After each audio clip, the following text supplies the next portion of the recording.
আবারও শুরু হলো ইরান ইসরায়েল যুদ্ধ। গেল বছরের ১২ দিনের বিধ্বংসী যুদ্ধের পর হঠাৎ করেই মধ্যপ্রাচ্যের আকাশে যুদ্ধের বিস্ফোরণ। দখলদার ইসরায়েল ক্ষেপণাস্ত্র হামলা চালিয়েছে ইরানে। আজ শনিবার ২৮ ফেব্রুয়ারি সকালে ইরানের বিভিন্ন শহরে আকস্মিক হামলা চালিয়েছে দখলদার ইসরায়েল।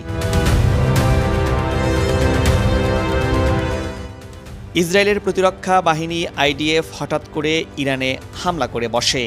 কাতার ভিত্তিক গণমাধ্যম আল জাজিরার এক প্রতিবেদন থেকে জানা গেছে, তেহরানের কেন্দ্রস্থলে একাধিক বিস্ফোরণের শব্দ শোনা গেছে। আকাশে ঘন ধোঁয়া উড়তে দেখা গেছে, যা শহরে বিভিন্ন প্রান্ত থেকেও দৃশ্যমান ছিল। এদিকে ইসরায়েল এই হামলাকে আগাম প্রতিরোধমূলক হামলা প্রিএম্পটিভ অ্যাটাক বলছে। এক বিবৃতিতে ইসরায়েলি প্রতিরক্ষা মন্ত্রী ইসরায়েল কাটস হামলার বিষয়টি নিশ্চিত করে দেশজুড়ে বিশেষ ও স্থায়ী জরুরি অবস্থা ঘোষণা করেছেন। ইরানি সংবাদ মাধ্যমের খবর অনুযায়ী তেহরানে ৩টি বিস্ফোরণের শব্দ শোনা গেছে। ইরানের ফাস্ট নিউজ এজেন্সি জানিয়েছে, ইরানের রাজধানী তেহরানের রিপাবলিক এলাকায় বেশ কয়েকটি ক্ষেপণাস্ত্র আঘাত হেনেছে। এদিকে প্রতিশোধ নিতে ইরানও কি হামলা চালাবে নাকি চুপ করে বসে থাকবে, এ ব্যাপারে খামেনির দেশ ইরান এখনও কোনো আনুষ্ঠানিক সিদ্ধান্ত জানায়নি। এদিকে বেশ কিছুদিন ধরেই মধ্যপ্রাচ্যে সামরিক শক্তি বাড়িয়ে আসছে মার্কিন যুক্তরাষ্ট্র। মধ্যপ্রাচ্যে ৩ শতাধিক মার্কিন যুদ্ধবিমান মোতায়েন করেছে ট্রাম্প প্রশাসন। এসব বিমান মূলত কাতারের আল উদি বিমান ঘাঁটি, জর্ডানের মুনাফাক সালতি বিমান ঘাঁটি এবং সৌদি আরবের প্রিন্স সুলতান বিমান ঘাঁটিতে অবস্থান করছে। এর পাশাপাশি ইউএসএস আব্রাহাম লিঙ্কন এবং ইউএসএস জেরাল্ড আর ফোর্ড বিমানবাহিনী রণতরীতে থাকা ক্যারিয়ারেও উল্লেখযোগ্য সংখ্যক যুদ্ধবিমান মোতায়েন রয়েছে। পারস্য উপসাগরের তীরে ভিড়েছে মার্কিন রণতরী, যে রণতরীকে ঘিরে আবর্তিত হচ্ছে গোটা মধ্যপ্রাচ্যের ভবিষ্যতের হিসাব নিকাশ। এই অঞ্চল এখন এমন এক মোড়ে দাঁড়িয়ে যেখানে সামান্য একটি ভুল পুরো অঞ্চলকে আগুনে ঠেলে দিতে পারে, যাকে ঘিরে আমেরিকা বিশাল সামরিক জমায়েত ঘটিয়েছে। তাহলে ইরানের আকাশ সীমায় হামলা চালাতে কেন বারবার থমকে যাচ্ছে পেন্টাগন? সমর বিশেষজ্ঞদের দাবি, ইরানের আকাশে এখন কেবল ক্ষেপণাস্ত্র নয়, ফাঁদ পাতা হয়েছে এক অদৃশ্য জাল। ইরানের আকাশ সীমা কিভাবে পেন্টাগনের জন্য এক দুর্ভেদ্য দুর্গে পরিণত হলো, তেহরানে হামলার ছক কষতে গিয়ে কেন 10 বার ভাবতে হচ্ছে ওয়াশিংটনকে?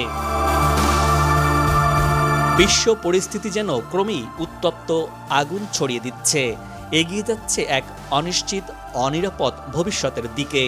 এই উত্তেজনার মাঝেই বারবার আলোচনায় আসছেন মার্কিন প্রেসিডেন্ট ডোনাল্ড ট্রাম্প। তার বক্তব্য, সিদ্ধান্ত আর আগ্রাসী অবস্থান বিশ্ব রাজনীতিকে আরও অস্থিতিশীল করে তুলেছে বলে অভিযোগ উঠেছে। মিস্টার ট্রাম্প দাবি করেছিলেন, তিনি চাইলে বিশ্বকে ১৫০ বার ধ্বংস করে দিতে পারেন। দ্বিতীয়বার ক্ষমতা এসেই দাম্ভিকতা দেখাতে শুরু করেন তিনি। ইরানে হামলা চালানোর জন্য যুক্তরাষ্ট্রকে বারবার উদ্বুদ্ধ করে আসছে মধ্যপ্রাচ্যের বিস্ফোরা হিসাবে দাঁড়িয়ে থাকা ইসরায়েল। আর ইসরায়েলের কথা যেন কোনোভাবেই ফেলতে পারে না মার্কিন যুক্তরাষ্ট্র, যে কারণে ফের ৩ দশকেরও বেশি সময় ধরে পারমাণবিক ইস্যুকে ঘিরে সার্বিক পরিস্থিতি উত্তপ্ত করে তুলেছে যুদ্ধবাজ ইসরায়েল। সম্প্রতি ইরানের বিরুদ্ধে পরমাণুসহ এবার নতুন করে হাইপারসনিক ব্যালিস্টিক মিসাইলের বিরুদ্ধেও আমেরিকাকে কান পড়া দিচ্ছে ইহুদিবাদী রাষ্ট্রটি। আর তাতেই যেন তেলে বেগুনে জ্বলে উঠেছে মার্কিন প্রেসিডেন্ট ডোনাল্ড ট্রাম্প। ইরানের বর্তমান সরকারের পতন ঘটিয়ে মার্কিনীদের পছন্দের শাসন ব্যবস্থা বসাতে মরিয়া। সেই লক্ষ্য বাস্তবায়ন করতেই ইরানকে চেপে ধরতে যুদ্ধ নামক এক ভয়ঙ্কর ফাঁদ পেতেছে। ভারী ভারী সব যুদ্ধাস্ত্র দিয়ে চারদিক থেকে ইরানের টুটি চেপে ধরার চেষ্টা। ইরানও ছাড়বার নয়, নিজের মতো করেই বিশ্ব মোড়লদেরকে হুঁশিয়ারি দিয়ে যাচ্ছে, যার ফলে এই অঞ্চলে বড় ধরনের সংঘাতের আশঙ্কা তৈরি হয়েছে। পারস্য উপসাগর এবং হরমুজ প্রণালী অঞ্চলে ইরান ও যুক্তরাষ্ট্রের মধ্যে চরম উত্তেজনা বিরাজ করছে, যেখানে ইরানের বন্দরে শক্তিশালী বিস্ফোরণ এবং মার্কিন নৌবহরের উপস্থিতির কারণে সার্বিক পরিস্থিতি সংঘাতের দিকে মোড় নিচ্ছে। এমন ঘটনায় শান্ত পারস্য উপসাগরের জলরাশি এখন বারুদের গন্ধে ভারী। মধ্যপ্রাচ্য আবারও এমন এক মোড়ে দাঁড়িয়ে যেখানে সামান্য একটি ভুল হিসাব নিকাশ পুরো অঞ্চলকে আগুনের দিকে ঠেলে দিতে পারে। যুক্তরাষ্ট্র ইরানের মধ্যে চলমান উত্তেজনার মধ্যেই ভূমধ্যসাগরে তেহরানের সুরক্ষা কবচ হিসাবে ওমান উপসাগরে উন্নত যুদ্ধ জাহাজ ও গোয়েন্দা বাহিনী মোতায়েন করেছে চীন। সামরিক ও আকাশপথে ইলেকট্রনিক পর্যবেক্ষণের সক্ষমতা রয়েছে এই বাহিনীর। এ ধরনের সমন্বিত মোতায়েন কোনো যুদ্ধ পরিস্থিতির ইঙ্গিত নয়, বরং পরিস্থিতি পর্যবেক্ষণ এবং প্রতিরোধমূলক উপস্থিতির ইঙ্গিত দেয়। বলা যেতে পারে, গভীর পরিকল্পনার প্রাথমিক ধাপ হিসাবেই ইরানের পার্শ্ববর্তী ভূ রাজনৈতিক হটস্পট ওমান সাগরকে নৌ জাহাজ এবং স্যাটেলাইটকে বেছে নিয়েছে চীন। আকাশের বুক চিরে গর্জে উঠেছে F-35 লাইটনিক।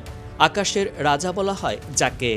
রাডারকে ফাঁকি দিতে সক্ষম স্টিলথ প্রযুক্তির F-35 যুদ্ধ বিমান, সাথে পরমাণু বোমাবাহী দানবীয় B-52 বোমারু বিমান। কয়েক দশক ধরে এই বিমানগুলোই আমেরিকার অপ্রতিদ্বন্দ্বী সক্ষমতার প্রতীক। বিশ্বের যে কোনো প্রান্তে আধিপত্য বজায় রাখার মূল হাতিয়ার এই যুদ্ধ বিমানগুলো। এই দাপটি এখন তাদের জন্য বড় এক অস্তিত্বের সংকট হয়ে দাঁড়িয়েছে, কারণ এই অজেয় সমরশক্তির সামনেই এখন চীনের তৈরি এক অদৃশ্য দেয়াল।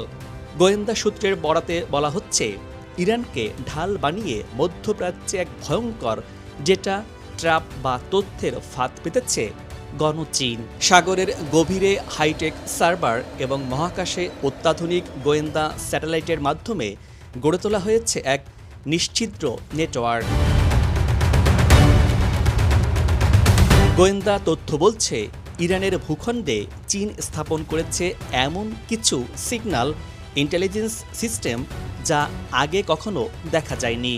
পারস্য উপসাগরের গভীরে রয়েছে শক্তিশালী সার্ভার, আর মহাকাশে 24 ঘন্টা নজর রাখছে চীনের লো অরবিট স্যাটেলাইট। লক্ষ্য একটাই, আমেরিকার হামলার মুহূর্তে তাদের যুদ্ধ বিমানের ডিজিটাল সিগনেচার চুরি করা। ইরানের আকাশ এখন আর কেবলই এক খোলা প্রান্তর নয়। রাশিয়ার অত্যাধুনিক S-400 প্রতিরক্ষা প্রযুক্তি এবং ইরানের নিজস্ব মিসাইল ভান্ডার এই আকাশকে রূপান্তর করেছে এক নো ফ্লাই জোনে। সমর বিশেষজ্ঞদের দাবি, S-400 শক্তিশালী রাডার এখন অনেক দূর থেকেই শনাক্ত করতে সক্ষম আমেরিকার অদৃশ্য যুদ্ধ বিমানগুলোকে। তবে ইরানের আকাশ নিয়ে এবার খেলছে চীন। ইরানের আকাশে যেন মরণ ফাঁদ পেতেছে চীন। দর্শক, আজ এ পর্যন্তই। আগামীতে আবারও দেখা হবে নতুন কোনো ভিডিও চিত্র নিয়ে। ভিডিওটি ভালো লাগলে আপনার মূল্যবান মতামত জানিয়ে ভিডিওটি শেয়ার করুন। ভালো থাকুন, নিরাপদে থাকুন এবং সাথেই থাকুন।